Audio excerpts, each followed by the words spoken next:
Hi there, welcome back. So, like I said, some stories about my past, and I think a better way to start off with is to just have a little bit of preface about my father, so we can get to where the story's gonna go. So, in my father's youth, he had a few friends from like overseas, like Americans and Australians, and one of these words that he picked up, it's very common these days, but the word bastard. And you might not think it's like, it's just another bad word and all that, but it was like, it became a part of his personality. He just had, he, he used it in just about everything. It became his emotion.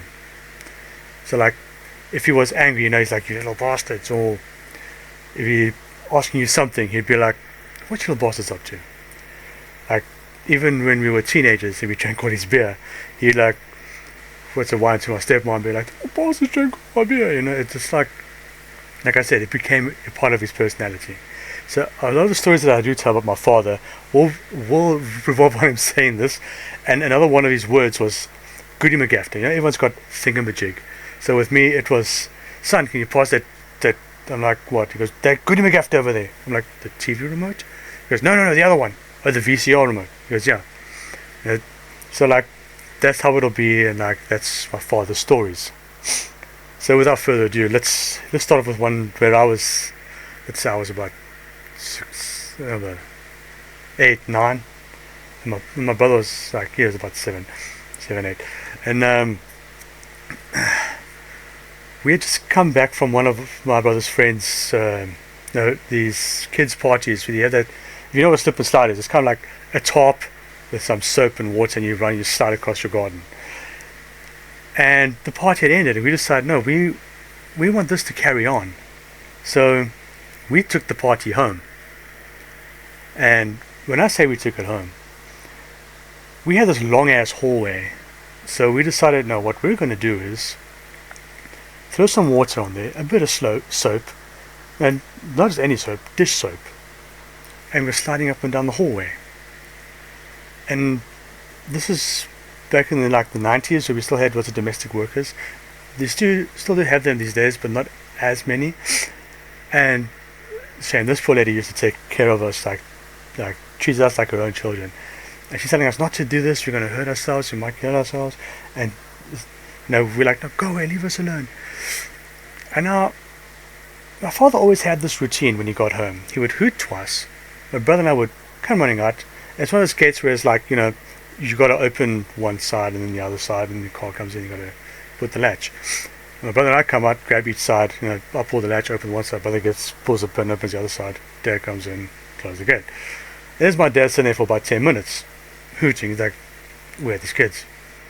So he does it himself, gets in the yard, and he finds the poor domestic worker sitting there. She's just bawling her eyes out. And it's like, he looks at her and he goes, what's wrong, girl? What was something wrong at home? And she just does this, looks at my dad and goes, boys. So my dad's walking, he goes, boys, and he can't find us. Boys.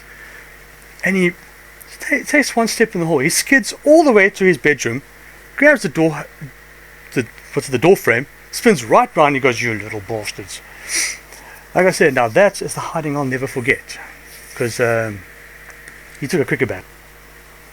Each, one shot in the ass. Yeah. Trust me, that's not a hiding you really want. But yeah, that's one thing I'll never forget. Don't do stupid stuff that might get you hurt, and respect your elders, no matter what color, race, gender, who they are.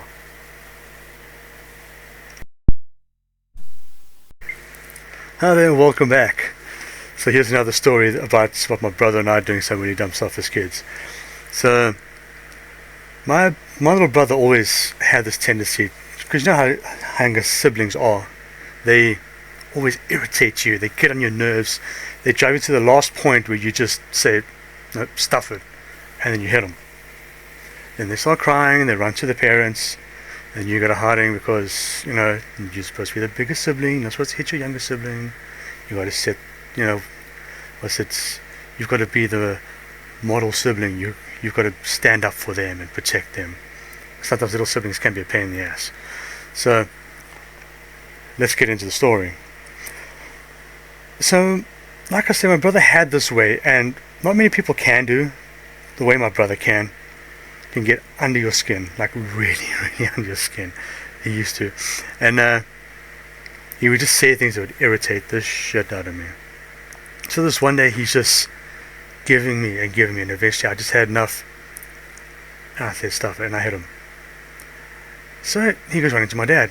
He says, "Oh no, he hit me for no reason." So my dad calls me, does the same thing to me, hits me in the shoulder, like I did to my brother. So again, brother's irritating me. He carries on, going on. I just said, "Stuff it." So I hit him again. He goes running to my dad. Same story. I hit him for no reason. My dad's like, "Really hit you?" Same thing. Third time, he keeps coming again. And again, I said, "Dude, I've had enough. You got me in trouble for twice for nothing. Stop irritating me." And he just carried on. So I hit him again. And lo and behold, the exact same thing happened. 3 times. I hit him in the arm. He tells my dad hits me in the arm. But eventually my dad started to piece some things together. He goes, "Wait a minute, this is too much of a coincidence. This is like 3 times in one day. You know, it's not adding up. You know, you punish your kid, and it's like they learn, they listen the first or second time. You're not going to be stupid enough to do it 3 times in one day." So my dad decides, no, he's going to sit by his window and he's going to watch us. Opens his window and he listens. And there's my brother irritating me. And I said, "Dude, I've had enough. Leave me alone. You're getting me hurt for no reason. Stop it." And there's my brother carrying on. And on. And on. And I thought, you know what? The hiding was worth it. So I murdered him. If you're from the States, what's it? Getting murdered is like getting hit really hard, you know. So I hit him for the 4th time. There he goes again, right into my dad. He hit me for no reason. So my dad hit him. My dad said, "The reason why your brother hit you is because you're pissing him off. The reason why I lied to you, no, the reason why I hit you is because you lied to me." So that day, my brother learned not to lie. See you in the next one. Hey there, and welcome back. So, in my previous stories, I have talked about my father a lot, and I think this one is also one of those good ones. It's not so much as my brother and I doing anything naughty. It's more of something I remember with my father doing, which was with my father, it was, to me, it was just bloody brilliant. Let's just say my father had how can I say it?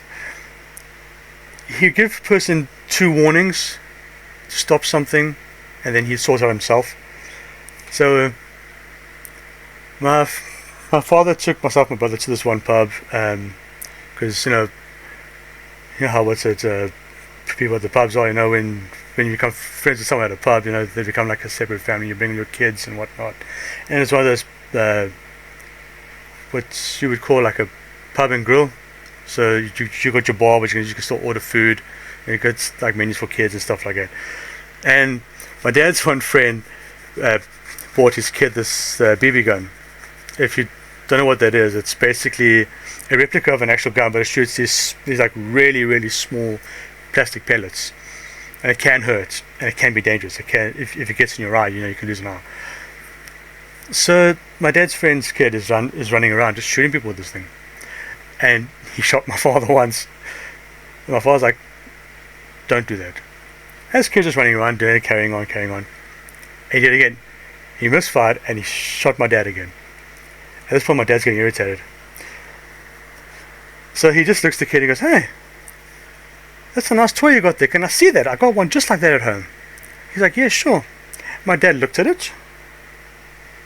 Like, "Oh, it's nice." And he broke it in half. Gave the kid the broken toy gun. And he said, "Look, it's fixed now. Can't hurt people." So, hope you enjoyed that one, and see you in the next one.